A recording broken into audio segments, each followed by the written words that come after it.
এই মুহূর্তে আমরা রয়েছি কক্সবাজার কলাতলি বিচে। আপনারা দেখতেই পাচ্ছেন যে এখানে একদম প্রচুর পরিমাণ বাতাস রয়েছে। যে আওয়াজগুলো শুনতে পাচ্ছেন এগুলো বাতাস।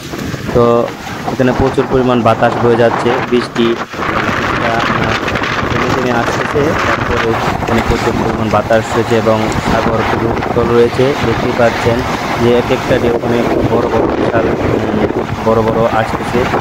আসলে এখানকার দাঁড়িয়ে থাকার মতো পরিস্থিতি না, এখানে প্রচুর পরিমাণ রিস্ক রয়েছে। এখানে ব্রিজে এখানে মানুষজন যাতে না আসে, প্রশাসন থেকে মাইকিং করা হয়েছে। এখানে নিরাপত্তা বাহিনী রয়েছে যাতে ব্রিজের আশেপাশে মানুষজন না আসে। তো এখানে ফ্ল্যাগ টাঙানো আছে, এখানে রেড সিগন্যাল চলতেছে ইতিমধ্যে কলাতলি ব্রিজে। তো আসলে খুবই উত্তপ্ত, দেখতে পাচ্ছেন যে সাগর খুবই উত্তল।